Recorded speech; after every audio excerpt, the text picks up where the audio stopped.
आप सबको जय मसीह की, प्रेज द लॉर्ड एंड शलोम। क्या विश्वास करते हो आज? क्या होगा आपके साथ? बोलो बहुत अच्छा। हालेलुया। ऊंचा बोलते हो हालेलुया। तो बैठ जाओ अपने स्थानों पर ताकि हम परमेश्वर के वचन को सुने अच्छे से, क्योंकि परमेश्वर का वचन ही हमारे लिए जीवन है। परमेश्वर का वचन ही हमारे लिए आशीष है। हम जितना परमेश्वर के वचन को समझते जाएंगे उतना हम बढ़ते जाएंगे और ब्लेस होते जाएंगे। हालेलुया। यहां से थोड़ी सी कम कर दो हवा, यहां से सिर्फ 2.5, बाकी चलेगी। हालेलुया। कितने लोगों को बात समझ आ रही है आज? देखो, हम सब एक होप से आए हैं, क्योंकि हमारी आशा सबकी परमेश्वर के ऊपर है। हम एक दिन उससे दूर थे, आज हम उसके पास हैं। तो हम सबकी एक ही आशा है कि हमारा जो ये जीवन है उसी से अच्छा होना है, उसी से भला होना है, मेरा घराना बचना है। तो ये तो इस आशा में बहुत सारे लोग हैं, लेकिन कुछ लोग तो इतने बढ़ चुके हैं प्रभु में, परमेश्वर में, कि उनको ये आशा की जरूरत नहीं है। वो तो बस उसके प्रेम में विवश होकर उसकी आराधना करने आते हैं, उसको पहला स्थान देने आते हैं, उसकी अपने जीवन से भक्ति, आराधना, ये सब कुछ करने आते हैं। जो आगे बढ़ चुके हैं, जो से जान चुके हैं और जो बहुत ज्यादा बरकत ले चुके हैं। जो ऐसे लोग हैं वो कितने लोग हैं? हाथ खड़ा जो अभी मैं बोल रहा था, जो आगे बढ़ चुके हैं और बहुत उससे प्रेम करते हैं, वो कितने लोग हैं? क्या होता है ना, कभी कभी कुछ लोग कंफ्यूज होते हैं, कौन सा हाथ खड़ा करें, इस विषय में करें या ना करें। ऐसे भी कुछ लोगों के दिमाग में होता है। लेकिन मैं तो जानता हूं जो बहुत बढ़ चुके हैं, उससे प्रेम करते हैं, वो एक आशा से नहीं है। उनके लिए तो जो वचन है यीशु मसीह के मुंह से आया कि सबसे पहले उसके राज्य और उसकी धार्मिकता की खोज करो तो चीजें पीछे आ जाएंगी।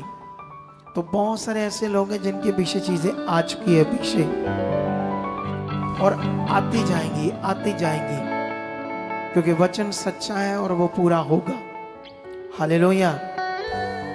तो इसीलिए आप लोगों ने आज सीरियस रहना है वचनों के लिए, वचनों को सुनना है, क्योंकि बाइबल के वो पवित्र वचन या वो वाक्या या वो स्टोरीज, वो बातें जो हमारे जीवन के लिए, हमारे विश्वास के लिए, हमारे समझने के लिए, क्योंकि बहुत सारे कैरेक्टर्स जो बाइबल के अंदर हैं, उन कैरेक्टर्स के अंदर हमें ये दिखाया गया है हमारे लिए उनका रिश्ता, उनका चलना, उनका फेथ, उनकी वफादारी, उनकी प्रार्थनाएं, या उनका गिरना, या उनका आगे पीछे होना। हमें ये सब कुछ दिखाया गया है जिसे हम सीखते हैं और सीखकर अपने आप को इम्प्रूव करते हैं, अपने आप को सही से परमेश्वर के नज़दीक बनाने की कोशिश करते हैं और बनाते जाते हैं। वो लोग कभी फेल नहीं होते, ये ध्यान रखते हैं। हालेलुया। जितने लोग ये ध्यान रखते हैं वो कभी फेल नहीं होंगे, वो आगे बढ़ेंगे, वो जीवन पाएंगे, वो बरकत पाएंगे। क्योंकि मैंने अपनी लाइफ में बहुत कुछ देखा है परमेश्वर के साथ चलते। मैं 2002 से शुरू हुआ, आज 2026 है, लगभग 24 साल हो गए मुझे परमेश्वर के साथ चलते। मैंने कई चीजें देखी, लॉस देखे, नुकसान देखे, अटैक्स देखे, बड़ा कुछ देखा, लेकिन मैंने अपना विश्वास कभी नहीं छोड़ा। कितनों को बात समझ आती है? और वही मेरा सफर आज मुझे यहां खड़ा कर दिया, उस सफर ने। जो मैंने अपना विश्वास नहीं छोड़ा, इसीलिए मैं आज यहाँ खड़ा हूँ। और मेरा विश्वास है कि जो मैं अब अपने जीवन में परमेश्वर पर भरोसा रखता हूँ और उसकी इच्छा में चलता जाता हूँ, वो और मुझे आगे लेकर जाएगा। वो कितना अच्छा सॉन्ग है ना वो, जो मैनू इत्थों तक लेके आया आगे भी लेके जाएगा। तो वो बहुत अच्छा सॉन्ग है, स्पिरिचुअल। तो जो परमेश्वर जिसने आपको चुना है, उसने वायदा किया है कि मैं तुम्हें कभी नहीं छोड़ूंगा, त्यागूंगा नहीं, तुम्हें अनाथ नहीं छोड़ूंगा। तो वो सच्चा परमेश्वर है। क्योंकि जब हम देखते हैं इस दुनिया में जो प्रभु के लोग हैं, ये दुनिया है जो परमेश्वर से दूर है और इंसानों को, पत्थरों को, मिट्टी को, मटीरियलिस्ट चीज़ों को और पेड़ों को, जानवरों को ऐसे परमेश्वर समझती है और उसकी भक्ति करती है, उससे दूर है। जब उसके पास आते हैं, जब उन्हें समझ आती है परमेश्वर की, क्योंकि बाइबल के वचन, ये सच्चाई, ये पवित्र शास्त्र, आप जानते हो बाहर तो इसको लिखा है पवित्र बाइबल। ये बाइबल शब्द मनुष्यों ने लिखा है, लेकिन जो परमेश्वर से ये शब्द है वो बाइबल नहीं है, वो है पवित्र शास्त्र। बाइबल के अंदर जितना पढ़ोगे तो पवित्र शास्त्र, पवित्र शास्त्र, पवित्र शास्त्र करके लिखा होगा। लेकिन बाहर बाइबल शब्द ये था बहुत सारी किताबों का समूह। हमारे लिए ये 66 बुक्स है इसके अंदर। तो बहुत सारी बुक्स का ये एक समूह है जिसको उन्होंने बाइबल शब्द दिया, पवित्र बाइबल। लेकिन ये पवित्र शास्त्र है। इस पूरी दुनिया में कभी भी किसी धार्मिक बुक को पवित्र करके नहीं बताया गया, सिर्फ इसी को बोला गया है पवित्र बाइबल या पवित्र शास्त्र। इसकी बातों से, इसके ज्ञान से आपको ये दुनिया समझ आ जाएगी और परमेश्वर समझ आ जाएगा। जब आप समझना शुरू करोगे, फिर आपको सही से, अगर आप समझना चाहो तो, क्योंकि मनुष्य के मन के ऊपर है। मनुष्य को वैसे परमेश्वर ने जो बुद्धि दी है, उसे ये पता है कि ये मेरी वाइफ है, ये मेरी बहन है, ये मेरा वो है, ये वो है। इंसान को सब कुछ पता है। उसको पता है ये मेरे पैसे हैं, उसको पता है ये मेरा घर है, ये मेरी चीज़ें हैं, वो मेरा घर नहीं है। इंसान को सब कुछ पता है। जो परमेश्वर ने उसे बुद्धि दी है, उसे वो खाने पीने, काम करना, अपनी चीज़ों को संभालना, सब चीज़ों को देख रेख करना, उसे सब बुद्धि परमेश्वर ने दी है। उसी बुद्धि से हम ये भी डिफरेंट समझ सकते हैं कि इस दुनिया का बनाने वाला कौन है और मनुष्यों के बनाए हुए ईश्वर कौन है। ये बड़ी आसानी से समझ आ सकता है उन लोगों को जो समझना चाहेंगे। तभी वो बचाए जाएंगे, तभी उनका उद्धार होगा, क्योंकि इस दुनिया को बनाने वाला सिर्फ एक है। चलो मैं आपको एक उदाहरण देता हूँ। दुनिया में किसी भी एक धर्म को ले लो, उस धर्म में कितनी जातियाँ होती, बहुत सारी जातियाँ होती है ना, गिनती नहीं कर सकते आप लोग, ठीक है। एक धर्म है ये, ठीक है। इस धर्म की ये सबसे बड़ी जाति, फिर उससे थोड़ी छोटी, फिर थोड़ी छोटी, फिर थोड़ी छोटी, फिर थोड़ी छोटी, छोटी छोटी छोटी छोटी छोटी छोटी करते सबसे छोटी। ऐसे होता है या नहीं होता है? बोलो बोलो, ऐसा है दुनिया में? ऊंचा बोलो हालेलुया। जब मैं आप पूछूं यस नो करके आपने आंसर देना है, चुप नहीं रहना आपने। अभी मैं पूछ रहा, ऐसा होता है नहीं? ये क्या मुंह था आपका? मैंने पूछा ऐसा होता है ही नहीं, बोलो होता है यस, तो आपने आंसर देना मुझे। ऐसे थोड़ी जैसे तूड़ी चलेगी अंदर दिमाग में, समझ नहीं आ रहा क्या बोलना है। कितनों को बात समझ आती है? एक धर्म है, उसकी सबसे बड़ी जाति, और फिर नीचे नीचे नीचे नीचे नीचे आकर सबसे छोटी जाति। एक एक्सपेरिमेंट करते हैं आप लोगों के सामने। जो सबसे बड़ी जाति है उसका जो हार्ट है, उस बंदे का हार्ट और किडनीज, लीवर और भी के अंग जो अंदर है, बड़े रेड गुलगुले बहुत अच्छे हैं बड़ी जाति वाले के अंदर। और जिसकी सबसे छोटी जाति है उसके अंग चेक करना, उसके अंग ब्लैक ब्लैक और सुकड़े सुकड़े होंगे। क्या ऐसा है? बोलो। नहीं, सेम है। नाक भी सेम है, आंखों का फंक्शन, कानों का, दांतों का, जीभ का, गले का, पेट का, टांगों का, उंगलियों का, नाड़ियों का, कोई फर्क निकाल सकते हो? क्योंकि दोनों को एक परमेश्वर ने बनाया। बोलो, किसने बनाया? एक परमेश्वर ने। और जिस परमेश्वर ने बनाया उसके लिए एक ही ऑक्सीजन बनाई जिससे सारे मनुष्य जिंदा है। एक ही सूरज बनाया हम सबकी रोशनी के लिए। जब बादल आता है तो वो भी एक है, बारिश भी एक पड़ती है। पानी जो नीचे हम निकाल कर पीते हैं वो भी एक है, पृथ्वी भी एक, आसमान भी एक। क्योंकि उसने किसी से पक्षपात नहीं किया जिसने दुनिया को रचा। ये पक्षपात किया इंसानों ने। किन्होंने किया? मैं तो उनको बड़े गंदे शब्द से बोल सकता ऐसे मनुष्यों को, लेकिन मैं बोलना नहीं चाहता अभी। कितनों को बात समझ आती है? तो यहां से हमें क्लैरिटी मिलती है कि दुनिया बनाने वाला जो है वो इंसानों को समझ नहीं है कौन है, और मनुष्यों के बनाए हुए तौर तरीकों में बाउंड हो गए। क्या हो गए हैं? जो लोग मनुष्यों के तरीके, जात पात में बाउंड हो गया, वो कभी परमेश्वर को नहीं जान सकता। अगर तुम भी यहां आते हो और तुम्हारे जीवन में अभी भी तुम्हारी जाति बनी हुई है, तो समझ लेना तुम नकली फेथ में हो। तुमने अभी रियल परमेश्वर से मिलाप नहीं किया और रियल परमेश्वर को अभी नहीं जाना, क्योंकि ये सच्चाई का मार्ग है। कितनों को बात समझ आती है?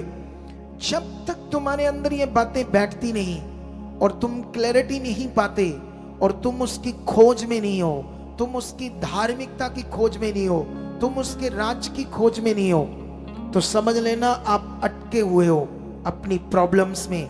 अभी तुम्हें उससे वो प्यार नहीं हुआ, अभी वो तुम्हारा रिश्ता नहीं बना, अभी तुम्हें वो समझ नहीं आया हृदय से कि कौन है मेरा परमेश्वर और क्या उसने मेरे लिए किया है कि मुझे जीवन मिले।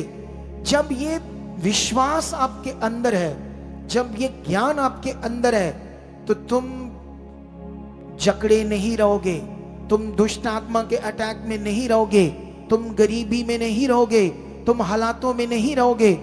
वो परमेश्वर जिसने सृष्टि को रचा है वो कभी भी तुम्हें बढ़ाने के लिए तुम्हें बीमारियां नहीं देगा, तुम्हें कैंसर नहीं देगा, दुख नहीं देगा, प्रॉब्लम नहीं देगा कि तुम्हें मैंने राइट करना है तो इसलिए मुझे तुम्हें रोग देने, बीमारियां देनी, हालात देने।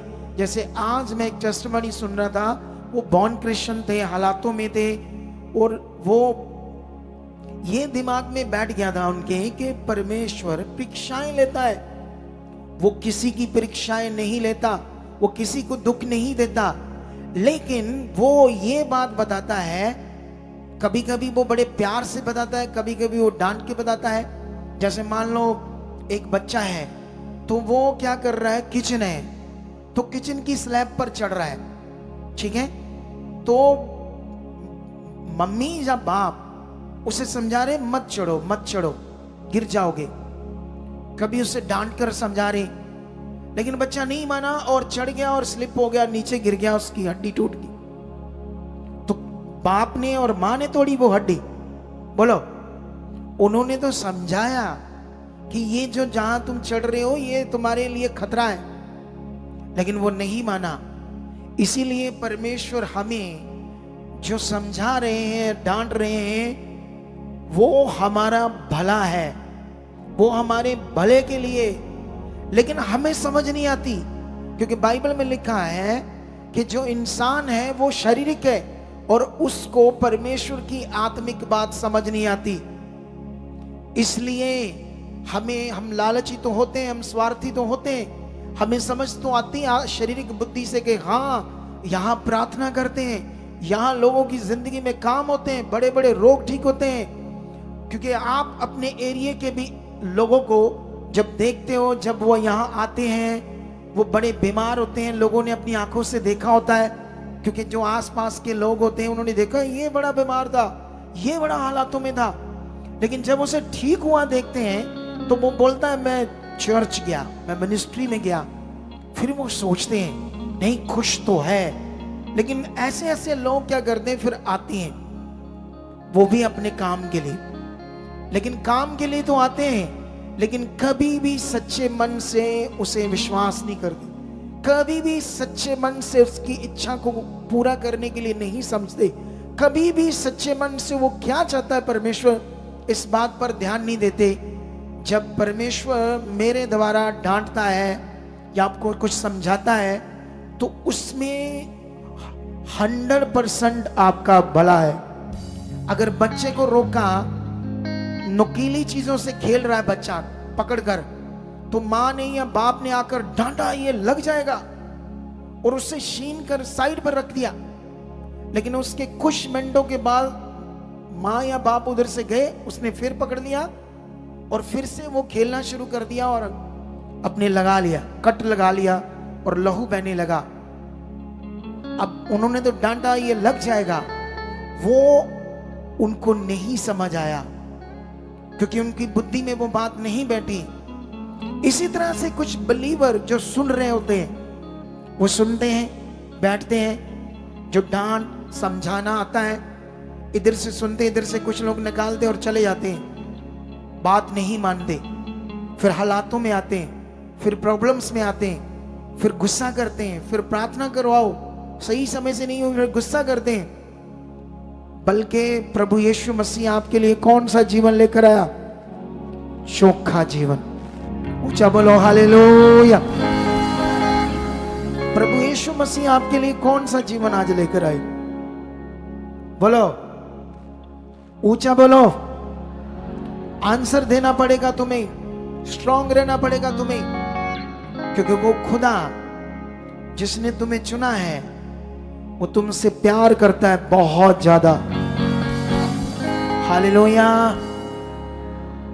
इसीलिए उसने अपने वचनों को ऐसा दिया कि जिससे वो नहीं चाहता तुम दुख में जाओ, वो नहीं चाहता तुम प्रॉब्लम में रहो, वो नहीं चाहता तुम हालातों में रहो।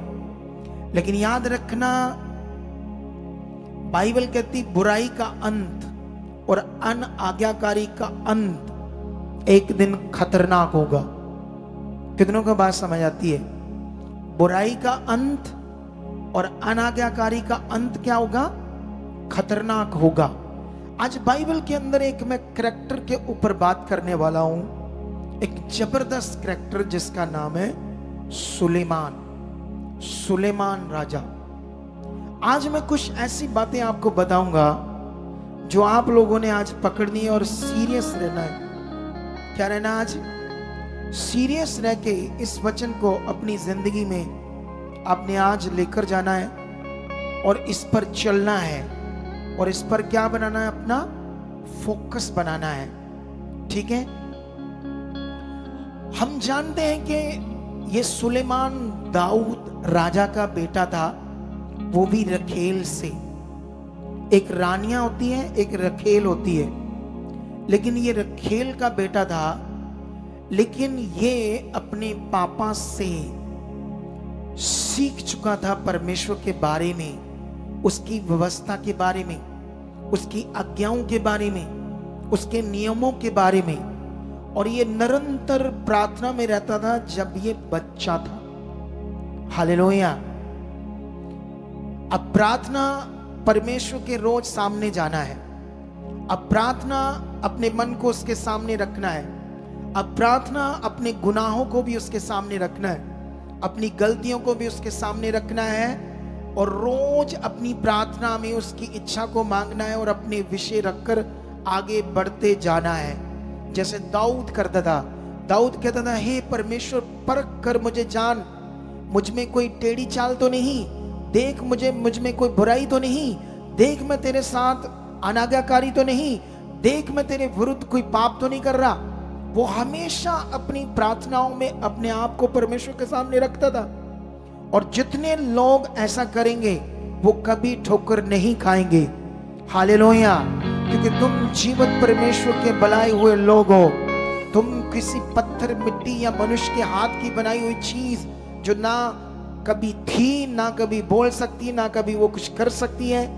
कितनों को बात समझ आती है? तुम उसके सामने नहीं जाते, तुम सृष्टिकर्ता परमेश्वर के सामने हो, जो शक्तिशाली है और जो बड़े मिरेकल कर सकता है, जो बड़े काम कर सकता है तुम्हारी सोच समझ से परे।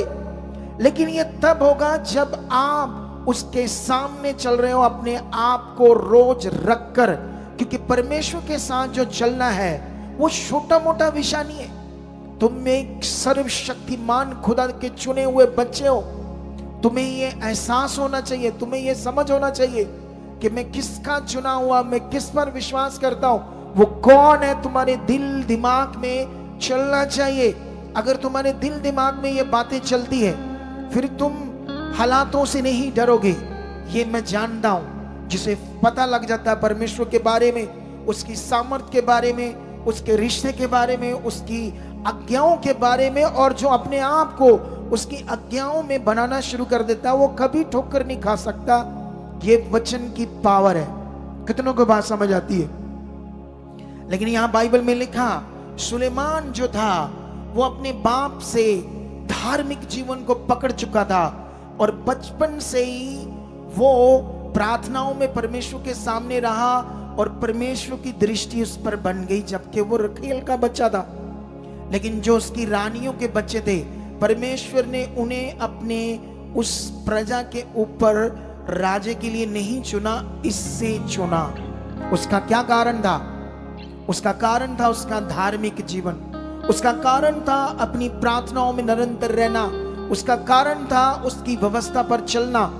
अगर तुम में ये जीवन है तो तुम भी ऊंचे किए जाओगे। ये लिखकर रख लो अपनी डायरी में। अगर तुम्हारी जिंदगी में ये वचन बना रहा तो तुम ऊंचे किए जाओगे। ये वचन कभी नहीं बदलेगा। ये जीवित वचन है। बाइबल में लिखा, जब उसे राजा करके चुन लिया गया, जब वो राजगद्दी पर बैठा, और सबसे पहले उसने क्या किया? परमेश्वर के सामने बहुत सारे बलिदान चढ़ाए, हजारों बलिदान चढ़ाकर अपनी धार्मिकता को और पक्का प्रकट किया कि परमेश्वर, मैं तेरी व्यवस्था के ऊपर जब तक हूं चलता रहूंगा। और परमेश्वर ने उसके इस मन को देखकर खुश होकर साक्षात उसे एक दर्शन दिया और दर्शन में उससे बोला, मांग। क्या मांगता है? सोचो, सृष्टिकर्ता स्वयं उसके सामने आता है दर्शन में और उसे आकर बोलता है, हे सुलेमान, मांग। क्या मांगता है? थोड़ा सा इस बात को आप लोग सोचो। सृष्टिकर्ता, जिसके शब्दों से ये दुनिया रची, जिस पर आप विश्वास करते हो, कितना करते हो, कैसे करते हो, कैसे आपका मन है उसके साथ, ये आपको ज्यादा पता होगा। कितनों को बात समझ आती है? आपके भाव कैसे हैं, आपका उससे रिश्ता कैसे है, आपका उसका लगाव कैसा है, ये आपको पता होगा। मैं इतना जानता हूं कि जो उससे मन रखता है वो कभी पीछे नहीं जाता।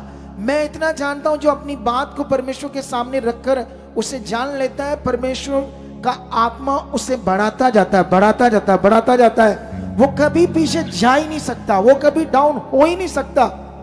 कितनों को बात समझ आती है? Hallelujah, hallelujah. ऊंचा बोलो अपना, बोलो, खुदावंद मैं तुम्हारा बच्चा हूं, बेटा हूं, बेटी हूं। बाइबल में लिखा, जैसे वो परमेश्वर उसे दर्शन देता और घुटने टेकता हो, वो कहता, हे परमेश्वर, क्योंकि सुलेमान तो पूरी दुनिया का राज्य मांग सकता था, हमेशा के लिए अमर जीवन पृथ्वी का मांग सकता था, दुनिया की सबसे शक्तिशाली शरीर मांग सकता था, वो ये वरदान मांग सकता था कि कोई मुझे इंसान मार ना सके। जो मांगता परमेश्वर उसे दे सकता था। मान लो एक उदाहरण कि कोई कंगाल गरीब झोंपड़ी में रहता है और कोई उसे अरबपति बोले, चेक बनाकर साइन कर दे, भर ले अमाउंट जितनी भरनी। ये वाला विषय था सुलेमान का। अब एक गरीब झोंपड़ी में रहता है और अरबों खरबों ट्रिलियन से भी रिच बंदा उसे एक चेक बनाकर देता, कहता जितना सोच के भर सकता भर ले। ऐसे ही परमेश्वर ने उसे ऑप्शन दी, लेकिन वो घुटने टेकता है और बोलता है, हे परमेश्वर मुझे कुछ नहीं चाहिए, क्योंकि जो तूने मुझे काम दिया ये सबसे उत्तम है। तेरी प्रजा के लिए, तेरी प्रजा को कैसे चलाना है, क्या करना, मैं ये नहीं जानता। बस मुझे ये बुद्धि दे, मुझे ये समझ दे कि मैं तेरे कार्यों को कर सकूं, तेरी प्रजा को चला सकूं, तेरे लोगों को चला सकूं। मुझे ऐसी बुद्धि दे। बाइबल में लिखा परमेश्वर उससे खुश हुआ और परमेश्वर ने उससे कहा, मैं तुम्हें वो बुद्धि दूंगा जो ना किसी के पास थी और ना किसी के पास होगी, क्योंकि परमेश्वर उससे प्रसन्न हुआ। बाइबल में उन कैरेक्टर्स को चेक करो जिन्होंने परमेश्वर को प्रसन्न किया। तुम अपने जीवन से चेक करो, आप कितना परमेश्वर को खुश कर रहे हो, कितने बजे आ रहे हो, कितने बजे संग दिए, क्या तुम कर रहे हो परमेश्वर के लिए। क्या तुमने सुना था परमेश्वर के आत्मा का वचन मेरे मुंह से या किसी के मुंह से? कितनों को बात समझ आती? यहां टीम के मुंह से कितना उसे माना, लेकिन परमेश्वर ने उसे ऐसा वरदान दे दिया। उसके बाद वो राज गद्दी पर बैठ जाता है और जानते वो क्या करता है? वो राज स्टार्ट करता है, क्योंकि उसके पास परमेश्वर की वो बुद्धि आ गई जो सोच से परे बुद्धि थी, ऐसी बुद्धि जो किसी के पास नहीं। उसके राज्य में कई तरह की प्रॉब्लम्स खड़ी हुई, कई तरह के मुकदमे सामने आए। उसने सेकंडों में मिनटों को उसको आत्मा की बुद्धि के द्वारा हल कर दिया और लोग प्रजा ये देखकर दंग रह गए, क्योंकि वो यंग था, यवान था। बुजुर्ग लोगों ने देखा सचमुच इसके अंदर परमेश्वर की बुद्धि काम कर रही। लोग उससे खुश होने लगे कि हमारे ऊपर बहुत अच्छा राजा है। कितनों को बात समझ आती है? उसके बाद वो उसी बुद्धि से क्या करता है? अपनी एक कूट नीति रचता है। समझ लो कि वो एक ऐसा उस बुद्धि के द्वारा, सोच के द्वारा, क्योंकि बाइबल में एक चीज और भी लिखी थी, जो बुद्धि मैं तुम्हें दूंगा, जो समझ में तुम्हें दूंगा, उसको शरीर में मत ले जाना, उसको अपनी बुद्धि का सहारा मत लेना, अपनी बुद्धि का सहारा मत लेना मत। ये याद रखना मैंने क्या मना किया है, याद रखना मैंने क्या तुम्हें समझाया, इसे हमेशा याद रखना। कितनों को बात समझ आती है? हालेलुया। लेकिन उसने, बाइबल में लिखा, उसके बाद 700 रानियां और 300 रखेलियों को ब्याह लिया, शादियां की। इतनी ज्यादा 700 रानियां और 300 रखेलियां। ये सब उसने क्यों किया? ये सोचने वाली बात है। हालेलुया। और जानते हो इस इतनी रानियों से शादी करने से भी पहले उसने क्या काम किया? वो सबसे बड़ा काम था कि उसने पहाड़ के ऊपर ऊंचे स्थान पर इज़राइल में यहोवा का मंदिर बनाया। एक ऐसा मंदिर जो इंसान की सोच से परे और ना उसे कोई बना सकता था। वो उसने फिर परमेश्वर की आत्मिक उस बुद्धि से जो परमेश्वर ने उसे दी थी, उसी से बनाया। आप अगर उसके बारे में पढ़ोगे तो दंग रह जाओगे। इतना महंगा, इतना ज्यादा उसमें सोना लगा कि आपकी और मेरी सोच से परे होगा, जो तोल में लिखा गया है हजारों टन, क्विंटल, सोच से परे। और जानते जब सूरज निकलता था तो उसकी दीवारें, उस पर जब सूरज की रोशनी किरणें पड़ती थी तो इज़राइल में ऐसे लगता था कोई और एक सूरज चमक रहा है। ऐसा यहोवा का मंदिर उसने बनाया। और जानते उसने क्या व्यवस्था की? उसने याजकों के समूह को इस प्रकार से बांटा कि बाइबल में लिखा उसने 24 समूह बांटे आराधना करने के लिए, वर्शिप करने के लिए। और अंदर परमेश्वर के भवन के अंदर वो सारी चीजों को करने के लिए, स्पिरिचुअल धार्मिक चीजों को, कैसे वो जो धूपदानी है, कैसे जो दीप का है, उन सब चीजों को उसने बड़े सिस्टम से बांटा। और बाइबल में लिखा 24 घंटे उसमें परमेश्वर की आराधना होती थी। 24 घंटे। सोच कर देखो उसका मन कितना होगा परमेश्वर के साथ। सोच कर देखो सुलेमान के अंदर परमेश्वर के लिए कैसी प्रीति होगी। हालेलुया। कितने लोगों को यह बात समझ आ रही है? और जानते हो फिर उसने क्या किया? बाइबल ये बताती है वो इतना शक्तिशाली राजा बन गया। बाइबल में लिखा उसके पास हर साल में 666 या लगभग 600 किकार सोना, जिसकी लगभग अगर हम उसे 600 किकार को 666 या 600 लगभग किकार को हम अपनी भाषा में उसकी मिनती गिनती करें तो लगभग वो 265 70 क्विंटल सोना हर साल। कितना?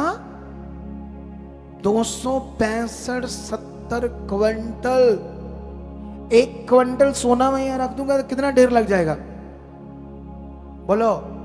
तो वो 250 से भी ज्यादा क्विंटल हर साल उसके पास सोना लगेगा। और जानते हो उस सब उस बुद्धि से हुआ जो परमेश्वर ने उसे दी। लेकिन इधर बात ध्यान रखना, लेकिन जब उसने उसके राज्य में इतनी शांति दी, क्योंकि उसने जो उसने 1000 औरतों से शादियां की, एक्चुअली वो सत्ता और राजनीति का एक खेल था उसके लिए। वो शादियां कोई प्रेम कहानी नहीं थी, वो शादियां एक सत्ता और राजनीति का खेल था, जिसमें उसने क्या किया था कि हर देशों के उनकी रानियों को शादी करके उनसे रिश्ते बनाए। अगर उसने बाइबल में लिखा फिरौन की बेटी से शादी की तो मिस्र इज़राइल का मित्र बन गया। उसने मोआबियों की रानियों से शादी की तो मोआब को उसने शांत रख लिया अपने विरोध में। अगर उसने सिदोन की रानियों से शादी की तो समुद्री क्षेत्रों के उस पक्ष को अपनी ओर कर लिया। लिखा उसने अमोन और हित्ती रानियों से शादी की तो सीमाओं को भी सुरक्षित कर लिया। और ये युद्ध उसने तलवारों से नहीं, रिंग से, मुंदरियों से जो शादियों में डाली गई उससे जीत लिया। कितनों को बात समझ आती है? अभी आप इस तरफ ध्यान दो, क्योंकि यहां एक बहुत बड़ा विषय है। क्योंकि अभी ये थंबनेल जब आप चेक करोगे तो इस थंबनेल में लिखा खुशहाल जीवन या बर्बाद जीवन के क्या कारण। ये वचन बड़ा पावरफुल है। अगर तुम इसे पकड़ गए तो तुम्हारी सबसे बड़ी गवाही होगी यीशु मसीह के नाम से। जाओ, ये भविष्यवाणी है तुम्हारी। अगर तुम इस वचन को पकड़ते हो तो सबसे बड़ी गवाही तुम्हारी होगी। ये तुम्हारे लिए भविष्यवाणी है। क्या तुम परमेश्वर को कैसा दर्जा दोगे, इस वचन के बाद आपको समझ आएगा। बाइबल में लिखा उसने ये सब कुछ उस बुद्धि और राजनीति से किया ताकि सब देशों से एक संबंध बना सके। और बाइबल में लिखा उसके पास इतना ज्यादा पैसा आने लगा, इतना धन आने लगा, जानते हो दूसरे देशों के लोग उसे कर टैक्स देने लगे और व्यापारियों से और देशों से इतना धन उसके पास आने लगा। और कई लोग, देशों के लोग तो उसके बारे में ये समझकर कितना पावरफुल राजा, उससे रिश्ता बनाने के चक्कर में उसको उपहार भेजते थे, बड़े बड़े कीमती उपहार, जिसे हम कह सकते हैं महंगे हीरे, सोना चांदी, ऐसी चीजें, इसलिए उसके पास बढ़ रहा था। अगर तुम लोग उसके महल का इंतजाम, खाने का इंतजाम, तो जानते हो लाखों लोग रोज उसकी रसोई में खाना खाते थे, लाखों लोग। और उनका नाप तोल अगर आज करो, जितना धन चीजें उसके साथ हो रही थी, आज का कोई अरबपति, दुनिया का सबसे रिच भी बंदा उसके सामने जीरो था, आज के युग के हिसाब से। हालेलुया। कितनों को बात समझ आती है? लेकिन याद रखना, बाइबल में राजाओं के लिए एक बात लिखी थी। चलो मैं पढ़ाता हूं, वो बात कहां है, मुझे ये थोड़ा सा चेक करने दो। हाँ, व्यवस्था विवरण में, ठीक है, व्यवस्था विवरण का ये वचन निकालो और उसका 17 अध्याय, उसका 16वां वचन हम पढ़ते हैं। यहां पर क्या लिखा है? और लिखा, वह बहुत घोड़े ना रखे और ना इस मनसा से अपनी प्रजा के लोगों को मिस्र में भेजे कि उसके पास बहुत से घोड़े हो जाएं, क्योंकि यहोवा ने तुमसे कहा कि तुम उस मार्ग से फिर कभी ना लौटना। और वह बहुत स्त्रियां भी ना रखे, ऐसा ना हो कि उसका मन यहोवा की ओर से पलट जाए। बाइबल में राजाओं को कहा बहुत सारे घोड़े और बहुत सारा सोना चांदी धन और बहुत सारी स्त्रियां नहीं ब्यानी, ऐसे एक वर्ड दिया था राजाओं को, और सुलेमान ने उस वर्ड को याद नहीं रखा। कितनों को बात समझ आती है?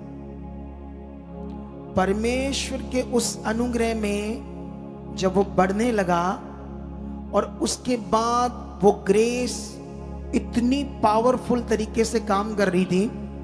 लेकिन याद रखना, जब हम भी परमेश्वर के साथ चलते हैं, मैंने देखा यहाँ लोग आते हैं, उन पर प्रार्थना होती, लोग चंगे हो जाते हैं, फिर गवाही देने नहीं आते, सही समय नहीं आते, और कभी कभी टीम उन्हें बताती है गवाही बनी, गवाही दो, हाँ जी, आते हैं, करते हैं, वो भूल जाते हैं कि परमेश्वर ने हमें इस दुख से छुड़ाया। तुम्हें तो बैंड बाजों से अपनी गवाही देनी चाहिए और परमेश्वर के सामने बड़े हदिये को, शुक्रनामे को, भेंट को लाना चाहिए, क्योंकि तुमने अपने रोगों से, अपने हालातों से छूटने के लिए इतना पैसा डॉक्टर्स को दिया, इतना पैसा बाबाओं को दिया। वहां तुम दे रहे थे कि हम छूट जाए, क्योंकि शैतान ने आपकी बुद्धि बंद की थी, तुम पैसा खर्च रहे थे। यहां तुम्हारा पैसा खर्च नहीं हुआ, तुम आराम से आकर पंखे तले बैठे हो, तुम्हारे लिए सब कुछ इंतजाम किया है सेवा करने वालों ने, तुम तो आकर बैठे हो, हम तुम्हारे ऊपर प्रार्थना कर रहे हैं, वो भी फ्री। कितनों को बात समझ आती है? जब ये संगति खत्म होगी तो तुम्हारे लिए लंगर लगा होगा, वो भी फ्री। कितनों को बात समझ आती है? लेकिन ये उन अच्छे लोगों के कारण हो रहा है जो अपना दशमांश बो रहे। कितनों को बात समझ आती है? ये सब उन अच्छे लोगों के लिए जो दिल से परमेश्वर के साथ चल रहे हैं और अपनी आज्ञाओं में बने हुए हैं, अपने नियमों को जो परमेश्वर के हैं अपनी जिंदगी में जब पूरा कर रहे हैं, तो ये सब उनके कारण हो रहा है। लेकिन जो नए नए लोग दुखों में, शैतान के सताए हुए, दुष्ट आत्माओं के सताए हुए, जकड़न, बीमारियां, हालातों में पड़े हुए आते हैं, उन्हें ये पता नहीं, जो एक नया बंदा होता है उसको परमेश्वर समझाना ये आसान काम नहीं होता है, क्योंकि उसकी बुद्धि बंद की होती है शैतान ने। उसको ये समझाना सत्य का मार्ग क्या है, ये बड़ा कठिन काम है। इस कठिन काम को हम जब करते हैं तुम्हारे लिए, तो तुम्हें इसकी वैल्यू चाहिए। कितनी आपके पीछे प्रेयर होती है, कितना हम रात दिन मेहनत करते हैं ताकि तुम्हारा जीवन बच जाए। वो कितने मूर्ख लोग होंगे जिनको परमेश्वर हमारी प्रार्थनाओं से छूता है, चंगा करता है और गवाही के लिए अपनी मर्जी पूरी करते हैं और अपने तरीके से चलते हैं, वही लोग फिर फंस जाते हैं शैतान की जुक्ति में, जो ये चीज पकड़ नहीं पाते परमेश्वर की ग्रेस को, अनुग्रह को। कितनों को बात समझ आती है? आज इसे समझना होगा तुम लोगों को। यहां वचन एक भूल गया और जैसे ये चीजों की बढ़ोतरी तो करने लगा, सोच से ज्यादा ये लोगों से रिश्ते बना रहा है और व्यापार चीजों को बड़े तरीके से कर रहा है, क्योंकि अब उस बुद्धि को ये अपनी समझ से भी ऊपर यूज करने लगा है। जो वचन इसके लिए लिखा गया था राजाओं के लिए, जब व्यवस्था विवरण में पढ़ोगे तो एक स्पेशल हेडलाइन लिखी होगी, ये राजाओं के लिए कुछ वचन। कितनों को बात समझ आती है? तुम्हारे लिए कुछ वचन, मेरे लिए भी कुछ वचन, हम सब ने ये ध्यान रखना है। कितनों को बात समझ आती है? लेकिन जानते हो ये जो रानियां थी, ये अपने अपने देशों में अपने अपने देवते और अपनी अपनी देवियों को जो पत्थर की थी, इंडिया वाली नहीं, यहां पढ़ोगे तो और नाम है। कितनों को बात समझ आती है? इंडिया के अलग भगवान है, इन देशों के अलग भगवान है, और पूरी दुनिया में हर देशों के अलग अलग भगवान है। जाओ चेक करो सारे संसार में। कितनों को बात समझ आती है?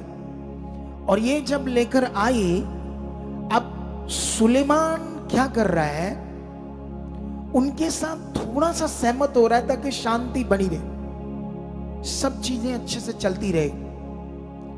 उनके साथ थोड़ा सा सहमत हो रहा है कि उनको अपने रूम में इन देवताओं की रखने की इजाजत दे रहा है, उन देवियों को जो वो पत्थर मिट्टी की मूर्तियां लेकर आई।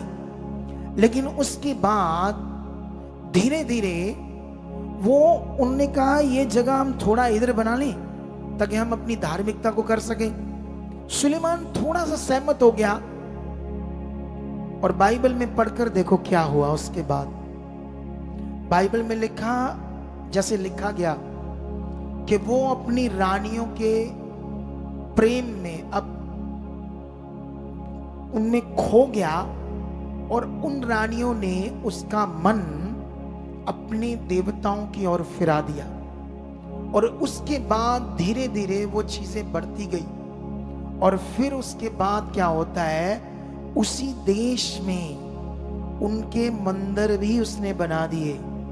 यहां वो यहोवा का मंदिर, परमेश्वर ने उससे कहा था कि अगर तू मुझसे मन फिराकर मेरी तरफ से मन हटाएगा और मैं तुम्हें छोड़ दूंगा, मतलब परमेश्वर ने कहा मैं अपना अनुग्रह तुमसे या अपना मन तुमसे हटाऊंगा और इस मंदिर से भी अपनी उपस्थिति को वापस ले लूंगा। जो परमेश्वर ने उससे बात की थी, जब वो प्रार्थना में घुटने टेकता था, जब प्रार्थना में वो परमेश्वर के सामने जाता था, और परमेश्वर ने उसे 2 बार साक्षात दर्शन दिए थे। लेकिन उसके बाद सोचो क्या होने लगा। इजरायली लोग जो यहोवा की आराधना करते थे, उनके आसपास उस देश में उन रानियों के, देवताओं और देवियों के मंदिर बन गए। कितनों को बात समझ आती है?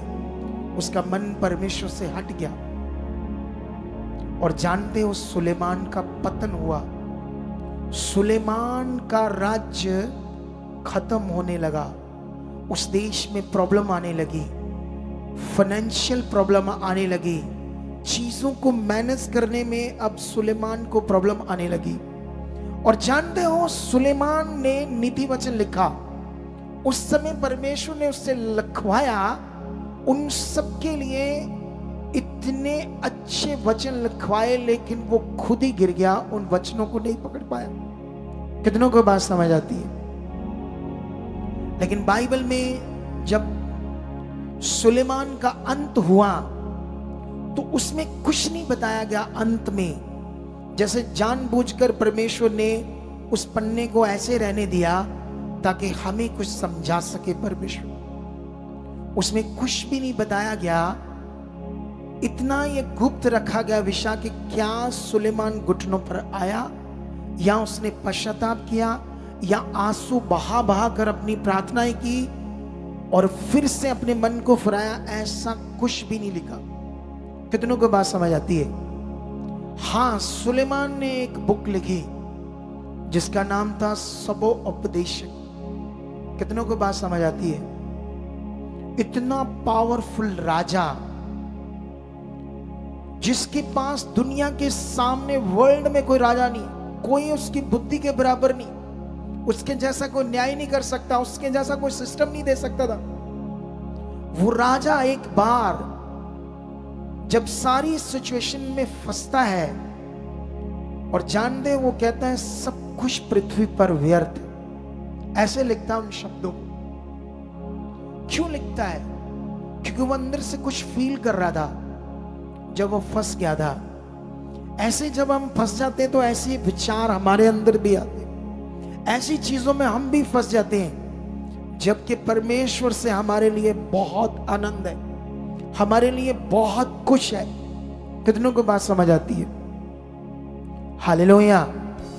कितनों को बात याद समझ आ रही है? जब हम सीरियस नहीं रहते, जो हम सुन रहे हैं, जो समझाया जा रहा है, उसे हम इग्नोर कर रहे हैं, उसे ले नहीं रहे। जैसे मैंने तुम्हें बच्चे की उदाहरण से समझाया, और जान दे ये परमेश्वर ने वहां उस पन्ने को वहीं ऐसे रहने दिया सिर्फ हमारे लिए, ताकि हम ये सीख सकें कि इतना बड़ा पावरफुल भविष्यवक्ता और पावरफुल राजा कैसे गिरा और कैसे उसका पतन हुआ।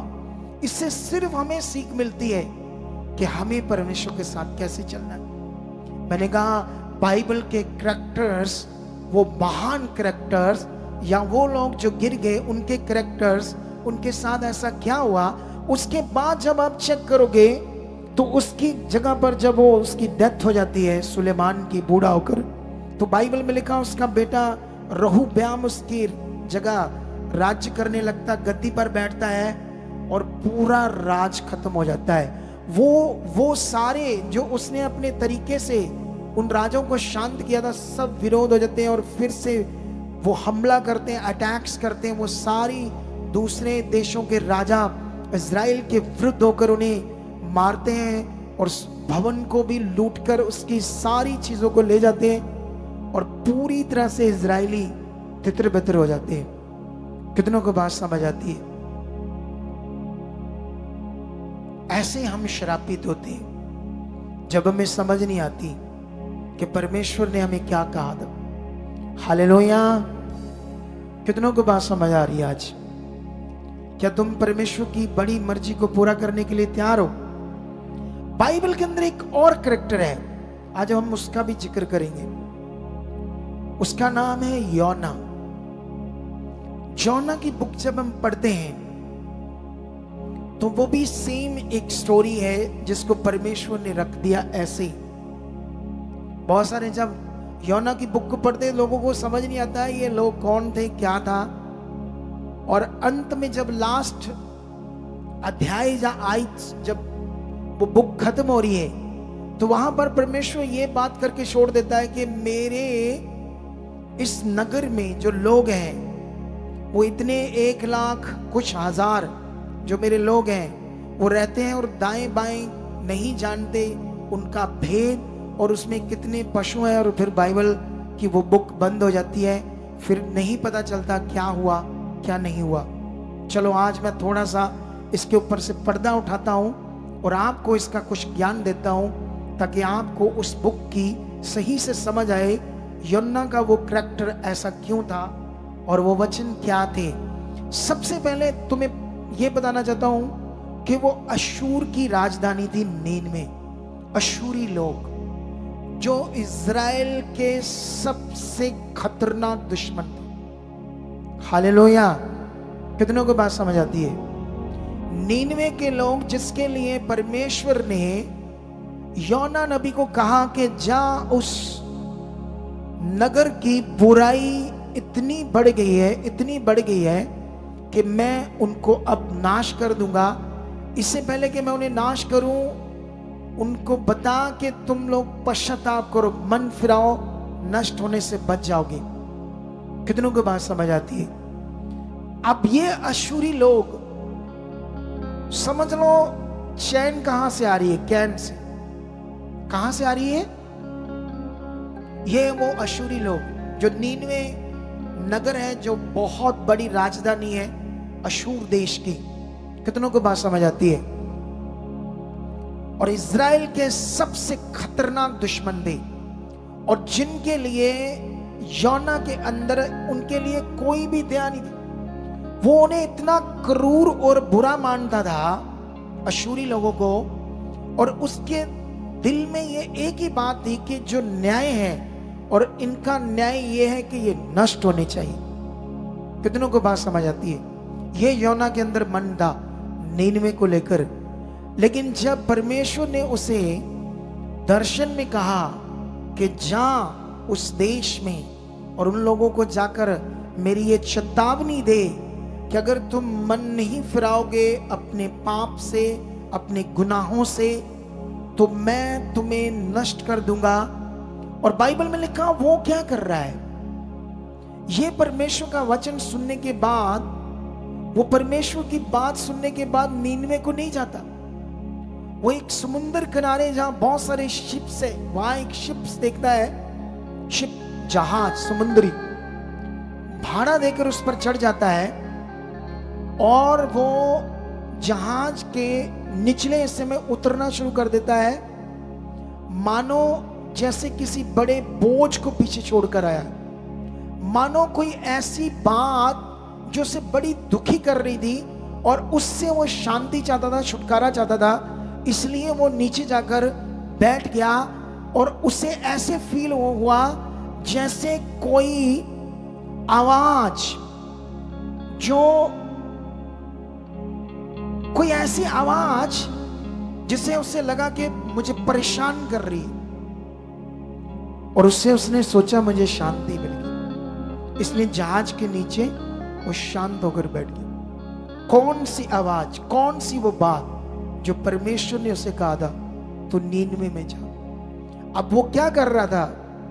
जज कर रहा था अपने आप से, उस नगर को, उन लोगों को। हालेलुया! कितनों को बात समझ आती है?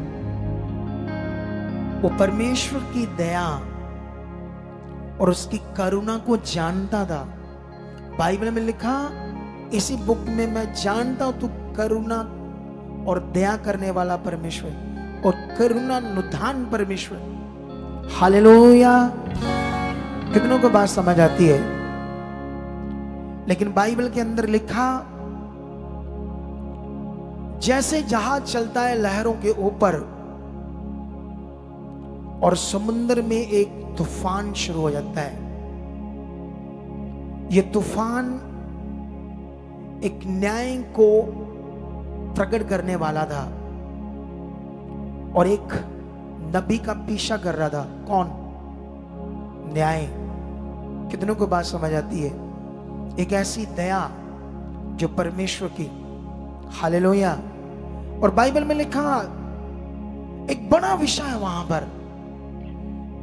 उस जहाज में बहुत बड़े बड़े माझी, जहाज को चलाने वाले कैप्टन, जो हजारों तूफानों का सामना कर चुके थे, और उनको पता था जब तूफान होते तो कैसे एफर्ट्स लगाने हैं और कैसे जहाज को सही दिशा में डालना है और अपने आप को बचाना है। और उनमें बहुत व्यापारी थे, और खरबों रुपया का उस जहाज में सामान था, कीमती, जो व्यापार का सामान था। लेकिन वो जहाज तो डूबने लगा। जहाज की जो लकड़ियां, वो तो आवाज आने लगी जैसे अभी टूट जाएगा।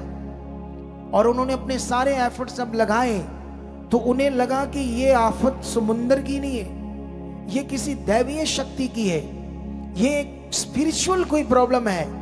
इसीलिए वो अपने अपने ईश्वरों को, अपने अपने देवताओं को, अपने अपने जितने नाम वो ले सकते थे, जितना उनके दिमाग में था, सबको पुकारने लगे ताकि ये आफत उनसे टल जाए। और जब कुछ नहीं हो रहा था, जहाज और डूब रहा था। इतना कीमती खरबों रुपया का सामान वो जहाज में ऊपर से फेंकने लगे ताकि जान बच जाए। ये बातें हमें समझनी चाहिए। जब हमारी जान खत्म हो रही होती है, जब बीमारी हमें खत्म कर रही होती है, तब हम सोचते हैं मेरा घर बिक जाए पर मुझे छुटकारा मिल जाए। जो परमेश्वर तुम्हें छुटकारा देता है, फिर उसका तुम्हारे अंदर वो इज्जत सम्मान नहीं रहता, तो शैतान को फिर एक और मौका आता है तुम्हें दूर करना और अब की बार फिर अच्छे से तुम्हें खत्म करना। ये बाइबल कहती है, ये चेतावनी हमारे लिए। कितनों को बात समझ आती है?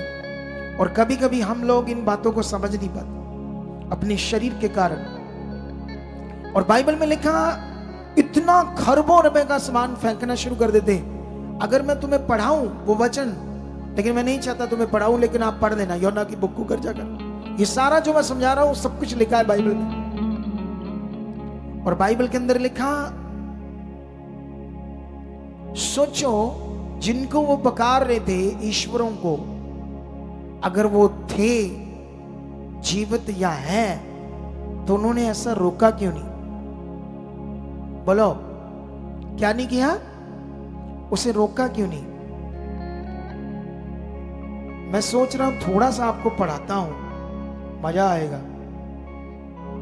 क्या आएगा? हालेलुया। आएगा या नहीं आएगा मजा? थोड़ा सा, ज्यादा नहीं। मैं निकाल लूं उस बुक को, योना की बुक को।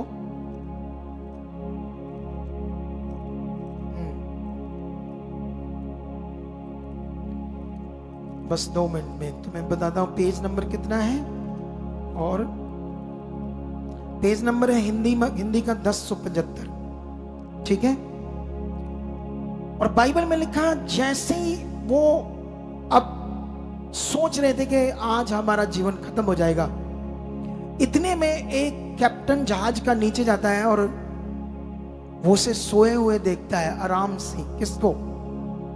योना को। जैसे उसे दुनिया में कोई फिक्र ही नहीं था, जैसे वो सब बातों से छूट कर एक आराम से सोया हुआ था।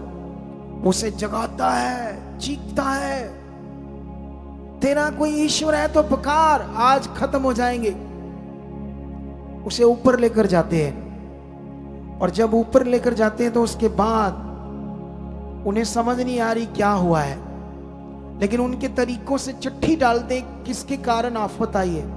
चिट्ठी जोना के नाम निकलती है। फिर वो पूछते हैं उससे, बाइबल में एक अध्याय का 8 में लिखा, तब उन्होंने उससे कहा, हमें बता कि किसके कारण विपत्ति हम पर पड़ी है, तेरा उद्यम क्या है, तू कहां से आया है, तू किस देश और किस जाति का है। उसने उनसे कहा, मैं इब्री हूं और स्वर्ग का परमेश्वर यहोवा जिसने जल सथल दोनों को बनाया है, उसी का भय मानता हूं। तब वे बहुत डर गए और उसे कहने लगे, तूने ये क्या किया? वे जान गए थे कि वह यहोवा के सम्मुख से भाग आया है, क्योंकि उसने आप ही उनको बता दिया था। उसके बाद अगर आगे पढ़ोगे तो वो बोलते हैं, क्या करें हम सब बच जाए? वो कहता, मुझे अगर तुम समुद्र में उठाकर फेंक दोगे तो तुम नाश होने से बच जाओगे। वो जो परमेश्वर की आज्ञा और एक दया का वचन जो नीनवे के लोगों को देना था, उससे भागा, क्योंकि वो खुद जज कर रहा था लोगों को और वचनों को जो उसे नहीं करना चाहिए था। कितनों को बात समझ आती? इसीलिए बाइबल में लिखा, अपनी बुद्धि का सहारा मत लेना। इसीलिए बाइबल में लिखा, नम्र, शुद्ध, दीन जीवन को देखेंगे, पृथ्वी पर अधिकारी होंगे। कितनों को बात समझ आती है? ये उनकी बात हो रही है जो आज्ञाकारी होंगे। ये उनकी बात होगी जो परमेश्वर की बात को मानेगी। और बाइबल में लिखा, वो लोग जब उसे समुद्र में फेंकते हैं, सोचो वो जो परमेश्वर से भागा है अब खुद ही कह रहा है मुझे फेंको समुद्र में। वो दृश्य सोचो आप, जब तूफान है और इतना भारी समुद्र है और कहता मुझे अब फेंक दो, मेरा नाश हो जाएगा लेकिन तुम बच जाओगे। ये फोटोस दिखाओ जब वो समुद्र में गिरा। दूसरी भी दिखाऊं? ये जहाज उससे दूर जा रहा है और वो समुद्र के गहरे स्थलों के नीचे जा रहा है।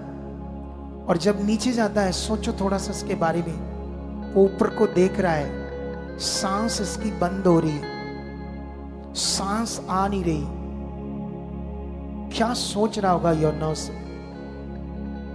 हालेलुया। उसके बाद क्या होता है? परमेश्वर ने एक इंतजाम किया था उसके लिए, क्योंकि परमेश्वर जीवन देता है, वो नाश नहीं करता हमें, वो जीवन देने वाला परमेश्वर। बाइबल में लिखा, मनुष्य के नाश होने से पहले उसके अंदर घमंड और महिमा पाने से पहले उसके अंदर नम्रता आती है। नम्रता का मतलब यही होता है उसके वचनों को पूरा करना, आज्ञाकारी में चलना, माता पिता के आज्ञाकारी बनना। आप जानते हो, अगर परमेश्वर ने सुलेमान को इतना बड़ा सम्मान दिया परमेश्वर का भवन बनाने के लिए, वो एक सम्मान था, एक मान था जो उसको मिला था, ताकि वो परमेश्वर के कार्य को कर सके। आप, मैं, सब भी उसके काम के लिए चुनेंगे। हमें भी एक मौका दिया गया है, हमें भी एक कार्य दिया गया है परमेश्वर ने, जो बड़ा मान और सम्मान वाला है।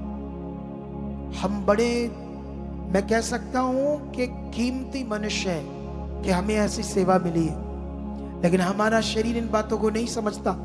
हमारा शरीर अपनी सोच से चलता है, हमारा बुद्धि, हम अपने तरीके से चलना स्टार्ट कर देते हैं। कितनों को बात समझ आती है? लेकिन बाइबल में लिखा, परमेश्वर उसे एक बड़े मशक को हुक्म देता है, ये देखो, और वो उसे निगल लेता है। अब मुझे ये बताओ, जब मच्छी के अंदर, इस मश के अंदर योना चले जाता है, तो अंदर जी पाएगा ये? बताओ मुझे, बोलो। क्या कभी किसी जानवर के पेट के अंदर कोई जी सकता है? दिखाओ ये तस्वीरें थोड़ी सी। ये देखो, मछली के पेट के अंदर है, ये देखो। अब इसे एहसास हो रहा है कि जिस मछली ने मुझे निगल लिया है, मैं इसके अंदर कैसे सांस ले रहा हूं। फिर उसे एहसास हो रहा है, जीवित परमेश्वर यहोवा मुझे जीवन दे रहा, अभी भी उसने मुझे जिंदा रखा है। क्योंकि पानी के अंदर तो पहले ही उसकी सांस खत्म होने वाली थी, और समुद्र के किसी भी जानवर के अंदर, कोई मनुष्य के लिए कोई ऑक्सीजन नहीं है जिससे वो जिंदा रह सके, लेकिन इसको खुदा सांस दे रहा है, इस मछली के पेट के अंदर भी। और सोचो, ये बंदा 3 दिन और 3 रात तक इस मछली के पेट के अंदर है। अगर तुम कभी लिफ्ट में जाओ और अचानक बत्ती चल जाए लिफ्ट की और बंद हो जाए, 5 मिनट के बाद क्या होगा तुम्हारा? कभी सोचना। लिफ्ट के अंदर कुछ लोग बेहोश हो जाते हैं, कुछ लोग चीखे मारते हैं। इस खुदा का दास, इस नबी के बारे में सोचो, ये 3 दिन तक कैसे अंदर रहा और कैसे इसको सांस मिल रही थी, और कौन इसे जिंदा रखा था, कौन इसके साथ ये कार्य कर रहा था, किससे ये भागा था, किसकी आज्ञा से भागा था, किसकी दया से भागा था, और किसके वचन को अपने हिसाब से सोच रहा था। और हम भी ऐसा ही करते हैं, हम वचन सुनते हैं और उसका निर्णय अपने हिसाब से लेते हैं। हम वचन सुनते हैं और चलते अपने हिसाब से। कितनों को बात समझ आती है? आती या नहीं आती आपको? लेकिन अब तुम्हें यह समझना होगा कि जिसने ऐसे 3 दिन सांस दे रहा था, वो भी समुद्र के निचले हिस्सों में, वो है परमेश्वर। क्या है वो? उसके पास तुम चुने गए हो, उस पर तुम विश्वास करते हो। तुम सोचो ये बात को, वो कितना शक्तिशाली, वो क्या कर सकता है। लेकिन हम बहुत छोटी सोच में जीते हैं। संगति खत्म अभी होगी नहीं, तुम्हें भागकर लंगर खाना है। तुम्हें शरीर की कितनी वो अभिलाषा तुम्हारे अंदर काम करती है कि जो सिखाया गया उस पर खड़े नहीं रहते, आना बाद में, जाना पहले। ये अजीब है आपके पास वो बुद्धि, वो सोच, वो जीवन।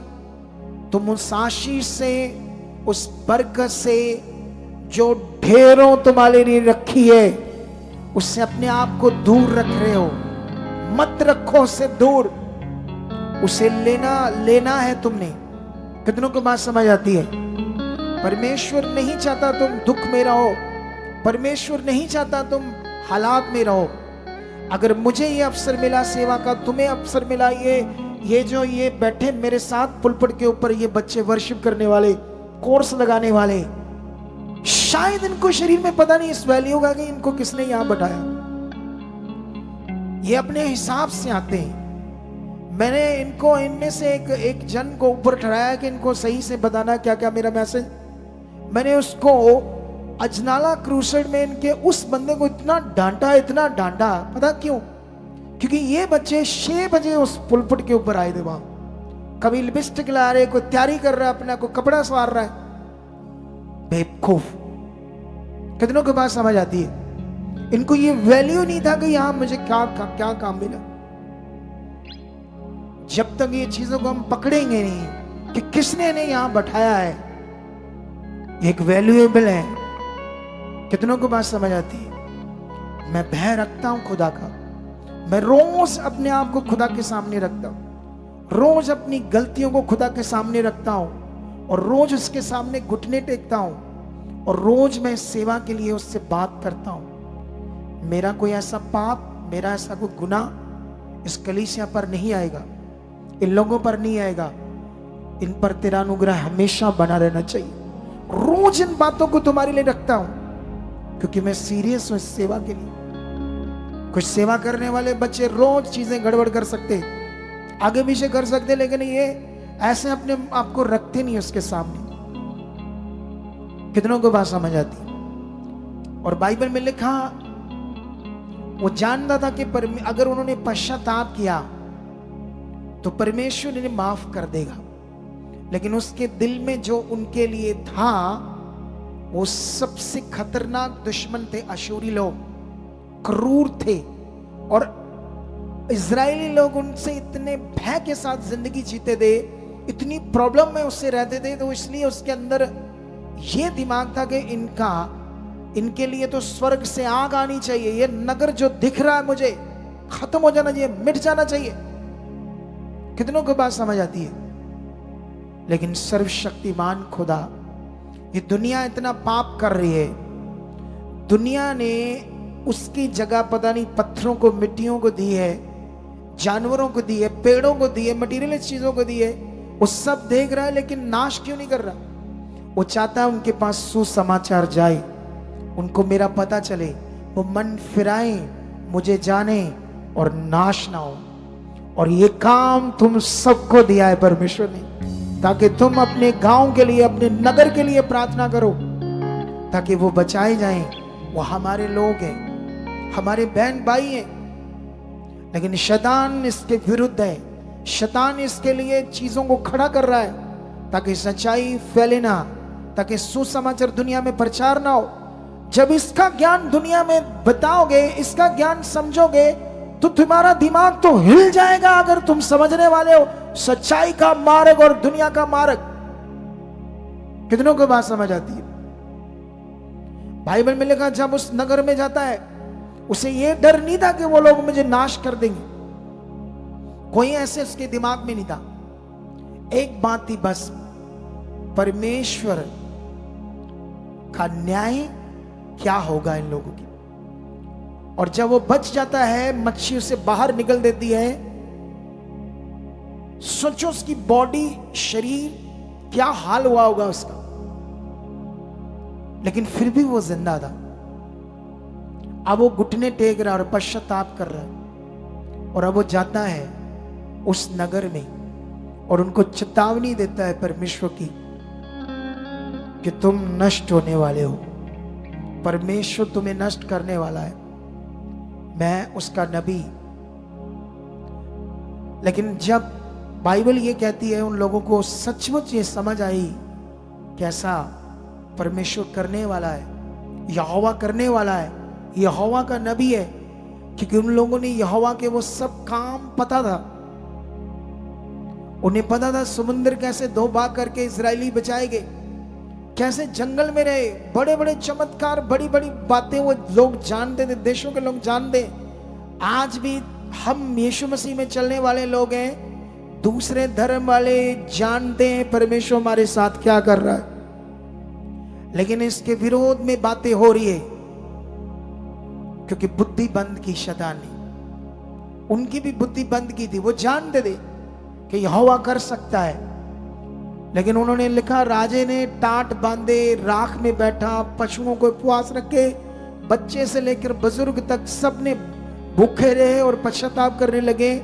और बाहर उस नगर के बाहर बैठकर वो वेट कर रहा है कि ये पश्चाताप करते हैं या नहीं, इनका पश्चाताप वहां तक जाता है या नहीं जाता, या अभी स्वर्ग से आग आएगी और जो इस नगर को मैं देख रहा हूं परमेश्वर से नष्ट कर दे।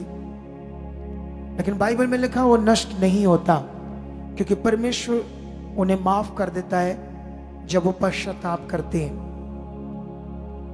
पश्चाताप बड़ी चीज है हमारी जिंदगी में, बहुत बड़ी चीज है। अगर आप मन से करो तो मन से करो पश्चाताप के, परमेश्वर जो मैं सुनता हूं सचमुच पूरा नहीं करता। मैं तेरी इस भवन की कोई आज्ञा नहीं मानता, कभी टाइम सिर नहीं आता, कभी मैं जो खुदा के दास हमें समझाते हैं, डांटते हैं, उन चीजों को मैं कभी नहीं सोचता, अपने हिसाब से चलता हूं। अगर आप पश्चाताप करते हो, अगर ये सेवा करने वाले पश्चाताप करते हैं, तो शैतान आपको कभी यूज नहीं करेगा परमेश्वर के विरुद्ध, मिनिस्ट्री के विरुद्ध। मैंने बहुत सारे वॉलेंटियर्स को, सुसमाचार देने वालों को इस मिनिस्ट्री के विरुद्ध खड़े देखा। ये मेरी मिनिस्ट्री नहीं है, मैं इसमें एक सेवक हूं, ये खुदा की मिनिस्ट्री है, ये उसका सेवा का काम है। मैं सेवा करता हूं, मैं मनुष्य हूं, मेरी एक उम्र है, एक दिन मैं दुनिया में खत्म हो जाऊंगा, लेकिन ये मिनिस्ट्री चलती रहेगी। कितनों को बात समझ आती है? ये सेवकाई कभी नहीं रुकेगी, इसको चलाने वाले और खड़े हो जाएंगे, क्योंकि ये सेवा किसकी है? परमेश्वर की। शरीर में उन लोगों को यूज कर लिया शैतान ने और इस मिनिस्ट्री के विरुद्ध खड़ा कर दिया और लोगों के जीवन को गड़बड़ कर दिया। जिनको यहां से तोड़ा ऐसे लोगों ने जो विरुद्ध खड़े हुए थे। जब शैतान काम करता तो शरीर में पहले लोग कमजोर हैं, मतलब आत्मा में पहले ही कमजोर हैं, तो उन लोगों को ऐसी बातें शैतान उनके दिमाग में डालता, बनाकर वो बताते हैं, वो एक ही सिक्के का पल्ला, तो सिक्के का एक ही साइड देखकर बिलीव कर लेते हैं, क्योंकि वो पहले कमजोर थे। इसीलिए तुम्हें किसी की बात पर यकीन नहीं करना, जो सुन रहे हो उस पर यकीन करना है, वो है परमेश्वर का वचन। तुम्हें मनुष्यों के मुंह से आने वाली चुगली, निंदा की बातें, विरोध की बातों ने जीवन नहीं देना। तुम्हें जीवन देना है परमेश्वर ने, उसके कलाम ने, और आपकी आज्ञाकारी ने, और आपकी वफादारी ने। कितनों को पता समझ आ रही है बात? बाइबल में लिखा, जब धूप निकली तो वो फिर से गुस्सा, क्रोध में आ रहा और मौत मांग रहा, क्योंकि वो नगर तो नष्ट नहीं हुआ।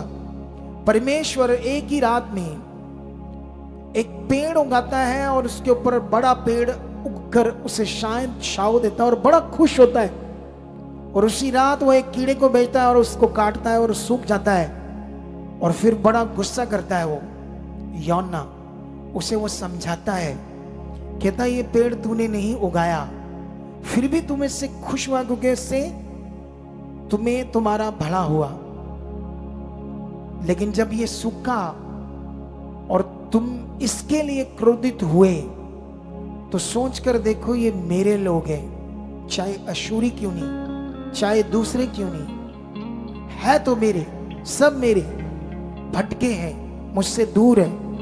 कितनों को बात समझ आती है? और जानते हो उस बुक का भी अंत नहीं किया गया, योना के चैप्टर को वहीं खत्म कर दिया गया। उसके बाद क्या हुआ कोई इसकी जानकारी बाइबल के अंदर नहीं है। यहां भी मैं ये कहता हूं कि परमेश्वर ने इस पेज को यहां हमारे लिए बंद कर दिया ताकि हम सोचें उसकी दया के बारे में जो आपके ऊपर हुई है। जब हम भी उससे दूर थे, जब हम भी सोचते थे हमारी ये जाति है, हम वो है, हम ये हैं, कितनों को बात समझ आती है? लेकिन आप पर उसने दया की। लेकिन इस दया को भूलो मत, इस दया में चलते रहो, फिर उसका प्यार तुम्हें जबरदस्त समझाएगा। हालेलुया, वो सच्चा खुदा है। मैंने बाइबल के अंदर एक सफीरा और हनन्या की स्टोरी बताई, प्रेरितों 5 अध्याय, इस थर्सडे। कितने लोगों ने वो वचन सुना थर्सडे का? हाथ खड़ा करो। अब ये जो संडे आते हैं, संडे, जो लोग सिर्फ संडे आते हैं और फिर भी थर्सडे का वचन सुना, वो लोग हाथ खड़ा करो। संडे आते हैं लेकिन फिर भी थर्सडे का वचन सुना, तो बाकी लोगों ने क्यों नहीं सुना? बाकी लोगों ने क्यों नहीं ध्यान दिया? वो इतनी मेहनत से वचन आया, वो आपके लिए जीवन था।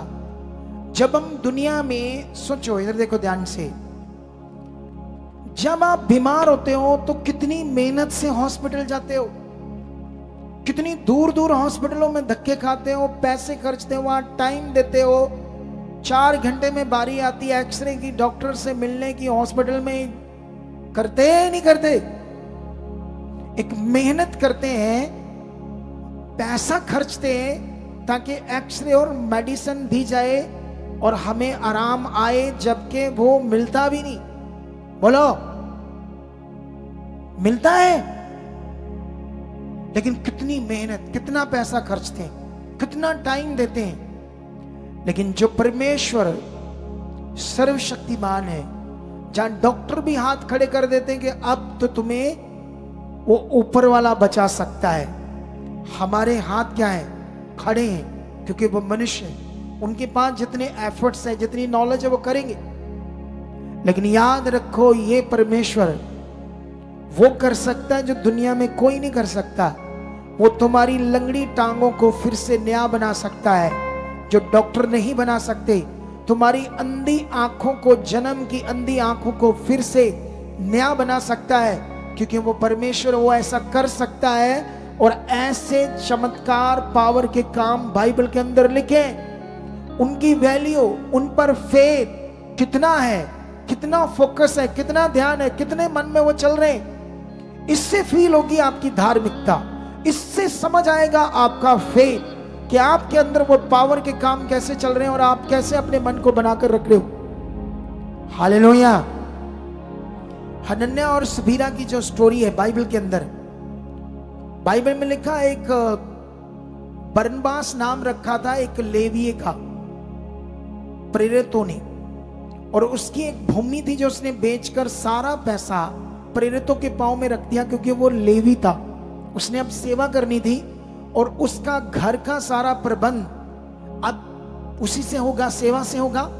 और साथ में वो उसको इतना लोगों ने सम्मान मान दिया, आप सोच भी नहीं सकते। लोग तो तालियां बजा रहे थे जब वो पैसा उसने लाकर रखा, इतना लाखों रुपया, पता नहीं आज के हिसाब से 50 लाख या 1 करोड़ जमीन बेची है, खेती। आज तो एक खेत बेचो तो कितना महंगा है, कितनों को बात समझ आती है। लेकिन ये काम जब हनन्या और सफीरा ने देखा तो उनकी भी जमीन थी, उनके भी दिमाग में हमें भी ऐसा सम्मान मान मिलना चाहिए।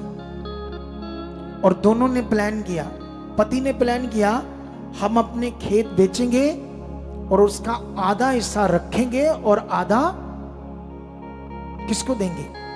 प्रेरितों को दे देंगे परमेश्वर के काम के लिए, और हमारा रुतबा बढ़ जाएगा, मान सम्मान बढ़ जाएगा।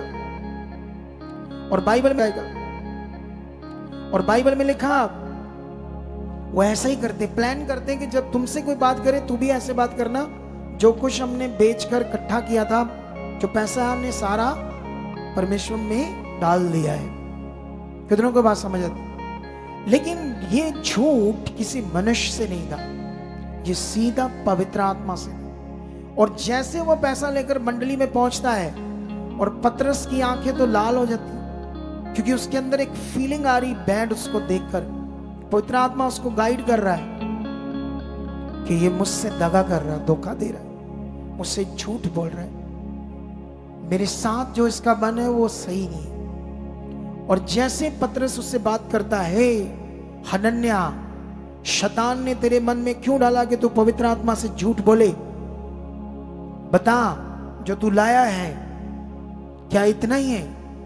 वो कहता है, जब तू, जो जमीन तेरी थी वो तो तेरी थी, जब बिक गई तो क्या तेरी नहीं थी? क्योंकि तेरे लिए तो ऐसा कोई नियम नहीं था कि तू ये ला, बेच कर, ऐसे कर। कितनों को बात समझ आती है? फिर तूने ऐसा क्यों किया? ऐसे बाइबल में लिखा, वो सुनते ही एकदम से घबराहट होती है उसके अंदर, डर जाता है कि मैंने बड़ा पाप कर दिया परमेश्वर पवित्र आत्मा के विरुद्ध, और उसके प्राण छूट जाते हैं। और पीछे से पत्नी तरह तरह के विचारों में सोच रही होती, बहुत सम्मान मिल रहा होगा, बड़ा रुतबा हो गया होगा मेरे पति का। वो वेट कर रही थी 1 घंटा, 2 घंटे, 4 घंटे, 5 घंटे। 5 घंटों के बाद मन व्याकुल होता है, कहती इतनी देर क्यों हुई, खुद जाती हूं।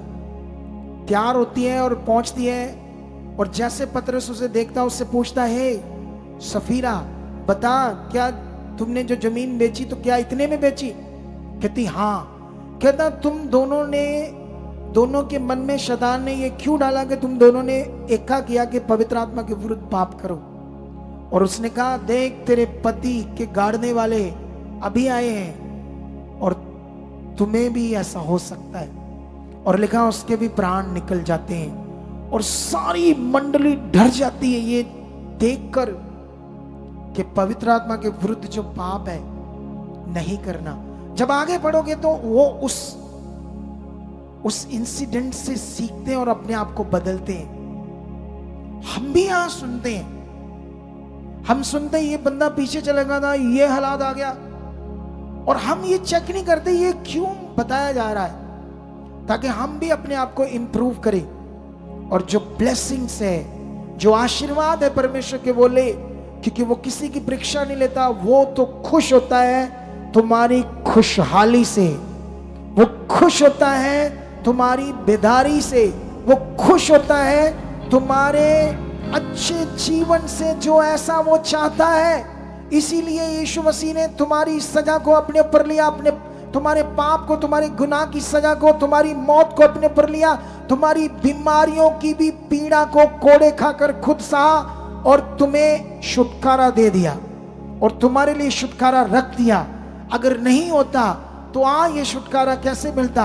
ये छुटकारा बड़ा तेज मिल सकता है, ये पावर बड़ी तेज काम कर सकती है, ये पावर के काम तुम्हारे घराने में बड़े पावरफुल तरीके से हो सकते हैं। अगर ये वचन जो तुम सुन रहे, इसे सीरियस ले लो और इसे सुनो और अपने जीवन में उतारना शुरू कर दो, इसको मानना शुरू कर दो, अपने जीवन में उतारना शुरू कर दो इन बातों को, तो ये काम तुम्हारे घराने में जबरदस्त तेज हो सकते हैं यीशु मसीह के नाम से। कितनों को बात समझ आती है? क्या तुम रेडी हो? बाइबल में वो जरूर 5 अध्याय पढ़ना, कैसे उन लोगों के अंदर भय आया, और उसके बाद जो कलीसिया थी, मंडली थी, वो चेंज होगी। उन्होंने अपने आप को बदला, और लिखा हजारों लोग विश्वास में आने लगे, और बड़े बड़े चमत्कार उनके जीवन में होने लगे, क्योंकि उन्होंने अपना मन फिराया।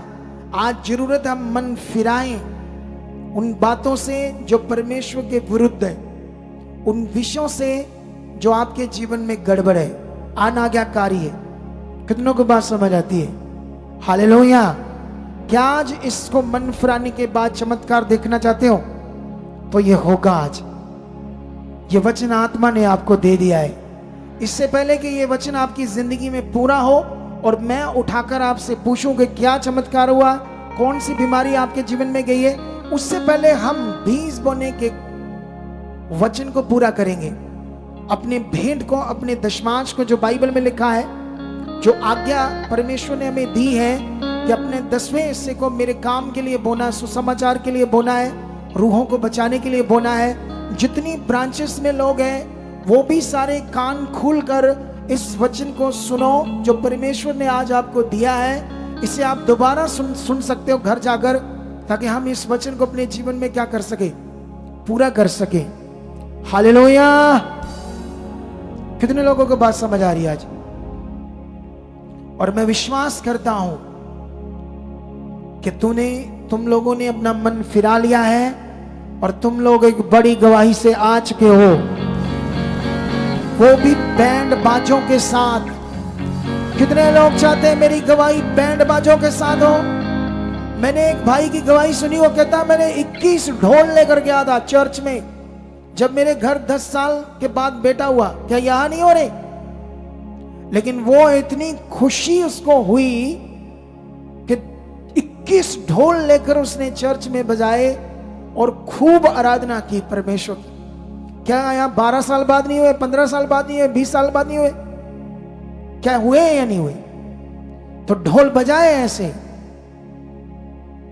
ये मन है, ये दिल है, तुम क्या चाहते हो परमेश्वर? आज वो बैंड जिसको बदबू आती थी बॉडी से, अजनाला क्रूसेड में जाकर उसने, मैंने कहा डिमांड, आज डिमांड रखो परमेश्वर के सामने। वो डिमांड से काम करता है। उसने कहा मांगो तो मिलेगा, ढूंढोगे खटखटाओगे। ये ढूंढोगे खटखटाओगे क्या है? ये वो मसीह की मेहनत है जो तुम्हें करनी है, जो बाइबल में लिखा मसीह में तुम्हारी मेहनत व्यर्थ नहीं है। ढूंढना खटखटाना एक मेहनत है, एक आज्ञाओं में बढ़ना है, ये एक मेहनत है जो आपको सफल करेगी यीशु मसीह के नाम से। आप चुप रहोगे, सिर्फ मुंह से मांगने वाला काम करोगे और आज्ञाओं से भागोगे, जैसे योना भागा और कहां फंस गया। उसको तो लगा वो योना का वचन 2 से लेकर अगर आप 10 तक पढ़ोगे, योना की बुक 2 अध्याय 1 से लेकर 10 पढ़ोगे तो ये प्रार्थना है उसकी, जब वो डूब रहा था, जब मर रहा था, जब वो मछली के पेट के अंदर था। ये पढ़ना, तुम्हारे दिमाग के चितड़े हिल जाएंगे जो उसने लिखा है बाद में, जो उसके साथ हुआ था। कितनों को बात समझ आती है? वो जीवित खुदा है, वो सर्वशक्तिमान है। हम उसे क्या दे सकते हैं? जिसने आसमान, सोना, हीरे, चांदी सब कुछ बनाया, पानी, खाने की चीजें, हर चीज बनाई, लेकिन ये एक नियम है, एक टेस्ट है हमारे फेथ का। आज्ञाएं हमारे विश्वास का एक टेस्ट है। ये 20 का नियम तुम्हारे विश्वास का एक टेस्ट है कि इस आज्ञा को तुम मानते हो या पैसे का लालच करते हो। 2 बातें हैं जो परमेश्वर तुम्हें दे रहा है। कभी कभी कुछ लोग सुनते हैं परमेश्वर फौरन में ले जाता है, वो जानते हैं मेरा इतना बनता है, लेकिन कुछ बोते कुछ नहीं बोते, हनन्याह स्पीरा की तरह। कितनों को बात समझ आती? लेकिन वफादारी करके दिखाओ, वो तुम्हें इतना बढ़ाएगा, इतना आशीष करेगा कि तुम्हारी सोच से सब कुछ परे होगा। इन दिनों में तुम्हें प्रार्थना में बढ़ना होगा और तुम प्रार्थनाओं में बढ़ो, तुम्हारे लिए मैं प्रार्थना कर रहा हूं। इस बात के लिए स्पेशल प्रेयर पॉइंट रख रहा हूं ताकि तुम प्रार्थना में बढ़ जाओ। कितनों को बात समझ आती है? हालेलुया।